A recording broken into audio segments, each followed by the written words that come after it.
আজকে আমি Thai soup বানাবো। তো থাই স্যুপ বানানোর জন্য এই যে আমি প্যানে 2টা ডিমের কুসুম নিয়ে নিলাম। তারপরে এইখানে দিয়ে দিলাম আমি চিকেন,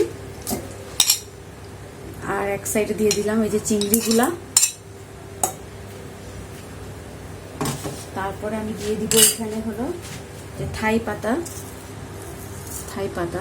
একটা কাঁচামরিচ, এটা হলো আপনার আদা কুচি, এইখানে হলো দিয়ে দিব সস। এখানে 2 ধরনের সস আছে, সসটা সব দিয়ে দিলাম। এখন আমি দিয়ে দিব এখানে সয়া সস আমি দিব 1 চামচ, ব্যাস, আর দিব না। তারপরে দিয়ে দিব আমি এখানে পরিমাণ মতন লবণ। তারপরে এখানে দিয়ে দিব একটু মরিচের গুঁড়া, এটা হলো গোলমরিচ, আর একটু 1 চামচ চিনি দিয়ে সবগুলো আমি একটু মিশিয়ে নিব চামচ দিয়ে।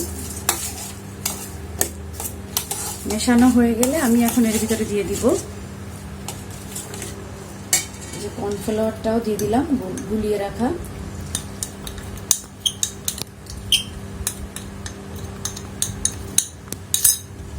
কর্নফ্লাওয়ারটা দিয়ে আমি আর একটু ভালো করে সবকিছু একসঙ্গে মিশিয়ে নিলাম। থাই স্যুপ বানাতে হলে সবসময় একটু থাই পাতাটা দেওয়ার চেষ্টা করবেন। থাই পাতাটা না দিলে অরিজিনাল যে থাই স্যুপের টেস্টটা আর কি, রেস্টুরেন্টে যেই টেস্টটা আসে সেই টেস্টটা আসে না। এখন আমি এই যে পরিমাণ মতন এখানে পানি অ্যাড করে দিচ্ছি।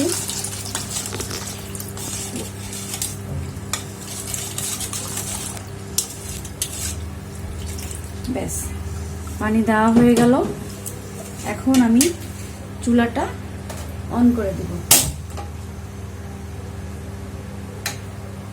অন করে আমি এখন আমার স্যুপটাকে রান্না করে নিব যতটুকু সময় লাগে। স্যুপটা আমার এই যে প্রায় হয়ে গেছে। তো হয়ে যাওয়ার আগে আমি আর একটুখানি এখানে গোলমরিচ অ্যাড করে দিব, তাহলে খেতে স্যুপটা বেশি মজা লাগবে। আর নামানোর আগে আমি একটু লেবুর রস দিয়ে নিব। লেবুর রসটা দিলে স্যুপটা খেতে মজা হয়। এখন আমি আর একটু নাড়িয়ে নেব। আমার স্যুপটা একদম কমপ্লিট।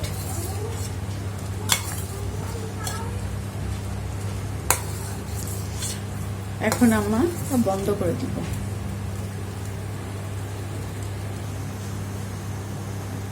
এটা আমার বানানো হয়ে গেছে, তো আমি একটু উঠিয়ে দিচ্ছি আমার ছেলেকে।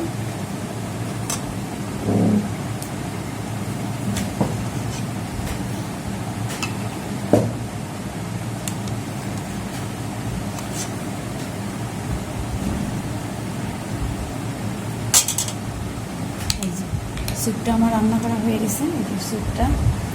স্যুপটা কিন্তু দেখতে অনেক সুন্দর হয়েছে। আর চিংড়ি আর এই যে মাংস দিয়ে আর থাই পাতাগুলো দেখা যাচ্ছে। তো সবাই ভালো থাকবেন, আল্লাহ হাফেজ।